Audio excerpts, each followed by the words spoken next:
안녕하세요. 델타 로봇과 옴니힐 메커니즘을 이용한 물리 협동 로봇의 발표를 맡게 된 델타 1조 강성규라고 합니다. 그리고 저희 팀원들로는 이재백 씨와 심현 씨가 있습니다. 먼저 설계 배경 및 목적에 대해서 말씀드리겠습니다. 처음에 저희가 어떤 로봇을 만들 것인가 라고 고민을 했을 때 한창 코로나가 한창인 때였어요. 이제 코로나가 이제 많은 사람들의 삶을 변화시켰죠. 직접 가거나 사람을 만나서 물건을 사는 대신에 배송 대행을 시키거나 아니면 배달을 시키거나 이제 이제 물건뿐만 아니라 이제 요리도 이제 배달을 시키는 게 아주 활성화되었죠. 때문에 아마존과 기타 이제 요기요 같은 기업들은 호황을 맞이하게 되었지만 이제 물류 업계에 이제 과부하가 걸리게 되면서 다양한 물류 사고가 일어나기 시작했잖아요. 물류 집단 감염도 일어났고 화재도 일어나고 노동자의 안타까운 사고도 일어나게 됐죠. 그렇기 때문에 이제 이거를 노동 진압적 사용이기 때문에 그렇다. 그렇기 때문에 우리는 이걸 좀 사람을 좀 도와줄 수 있는 기계를 만들자. 물류 로봇을 한번 만들어 보자. 라고 생각을 해서 이 컨셉을 정하게 되었습니다. 먼저 구조물 및 요소입니다. 상당히 설계도대로 로봇을 잘 제작하게, 거의 비슷하게 로봇을 제작하게 되었습니다. 첫 번째로 이제 로봇팔, 스텝 모터가 이제 결합돼서 이제 상부가 됐고, 이 상부는 이제 그대로 이제 실제 로봇에 만들게 되었고요. 그 바퀴 하부 같은 경우는 이제 알루미늄 프로파일과 이제 아크릴 판을 레이저 가공시켜가지고 이제 하부 프레임을 만든 다음에 얘를 이제 전체 로봇으로 만들었습니다. 그리고 이제 바퀴 부분 같은 경우에서는 DC 모터로 바꿨고요. 스텝 모터를. 그리고 스텝 모터 그리고 상당히 정밀하게 움직여야 될 필요가 있는 로우팔 같은 경우에서는 스텝 모터에다 타이밍 벨트 그리고 이제 풀리를 3대1 비율로 풀리를 달아가지고 정밀하게 제어를 할 수 있게 만들어 놨습니다. 실제로 촬영한 전체 사진입니다. 예. 그 다음에 전력 공급 회로도를 말씀드리겠습니다. 저희는 크게 5V는 아트메가 2560 3개의 회로와 그리고 P6 카메라 그리고 서버 모터를 이용해가지고 제작하게 되었고요. 그리고 이제 12V 파워 서플라이 같은 경우에서는 DC 모터 저희가 밑에 말씀드렸던 이 하부를 구동하는 DC 모터에 전력을 공급하고 24V 같은 경우에서는 이제 스텝 모터를 공급하는 그런 양상을 띱니다. 각각 다 이제 타이머 인터럽트 이제 기능이 이제 PW 발생하는 기능을 이용해가지고, 이 두 개 모터를 제어하고요. 이 녀석들은, 이 아트메가 2560은 이 나머지, 어, 로봇의 움직임을 담당하는, 이동을 담당하는 아트메가 2560과 그리고 로봇의 델타 로우파를 조절하는 아트메가 268을 통째로 조절하는, 즉, 머리 부분에 해당하는 이 아트메가 260입니다. 팔로우 차트에 대해서 말씀드리겠습니다. 첫 번째로 전원 인가하고, 이제 로봇 초기 세팅을 이제 스스로 하겠죠. 이제 물체 탐색을 이제 시작을 합니다. 그래서 물체를 발견하였는가? 라고 하면, 만약 발견 못했으면 다시 물체 탐색하고, 했는가 하면 물체를 향해서 이동을 하겠죠.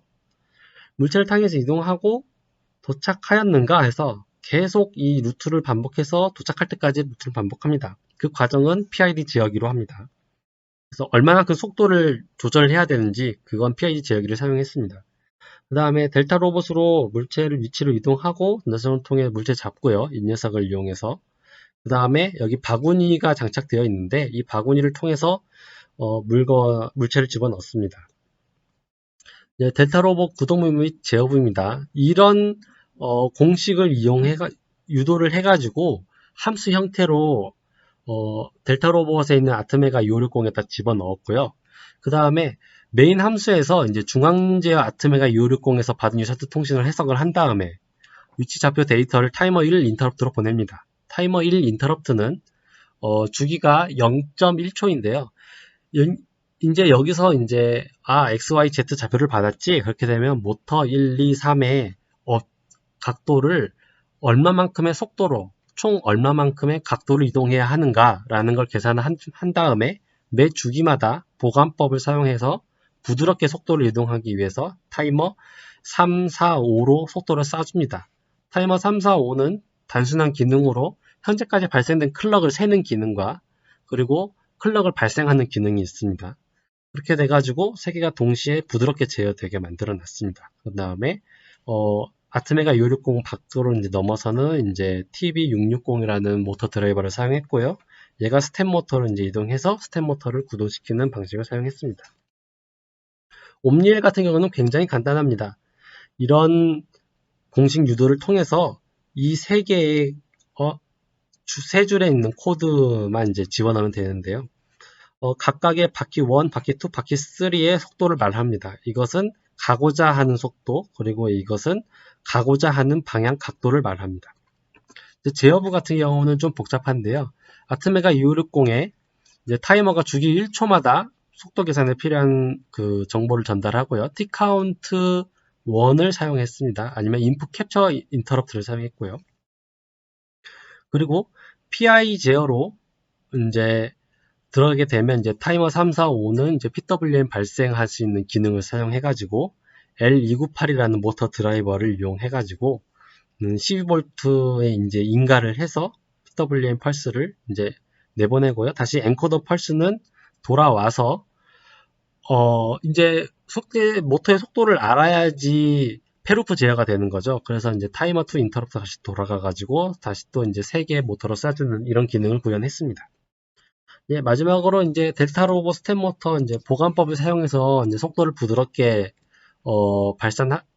부드럽게 이제 쏴주는 그런 방법을 했는데요. 먼저 첫 번째로 이것이 이제 보관법을 적용하지 않은 속도입니다. 모터가 지정된 각도로 이동한 다음에 팍 속도가 떨어지죠.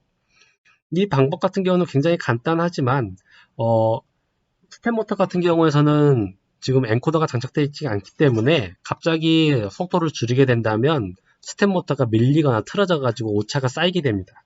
때문에 저희는 보관법을 적용했고요.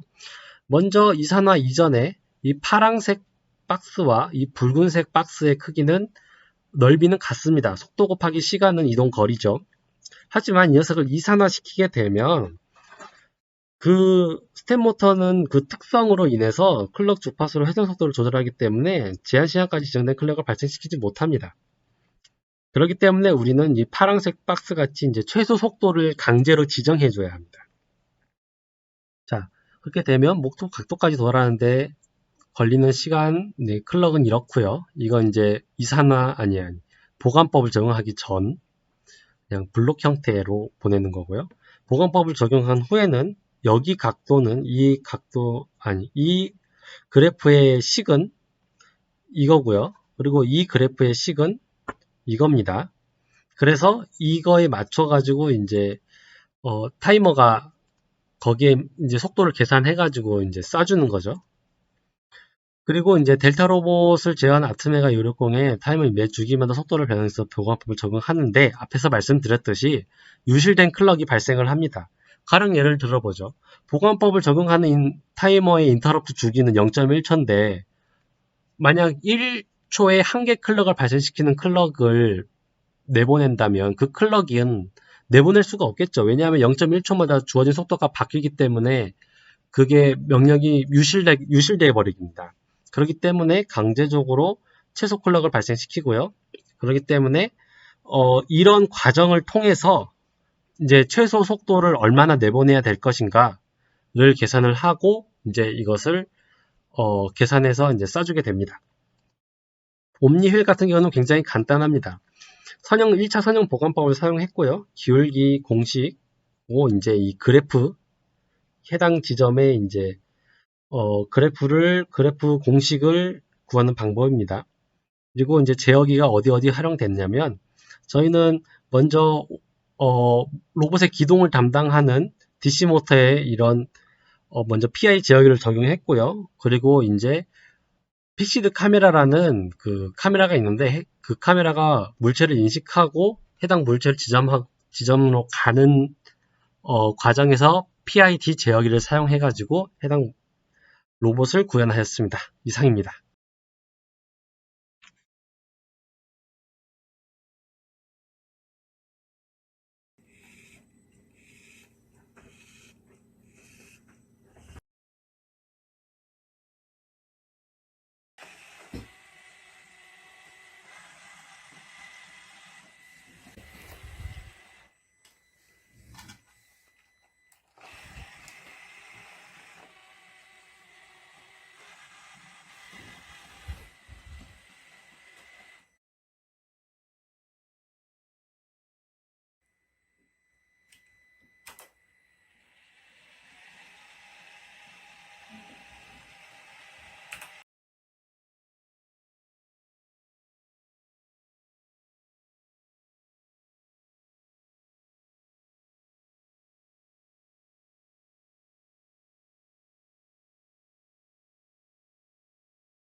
스텝 2, 스텝 3 잡았고 전진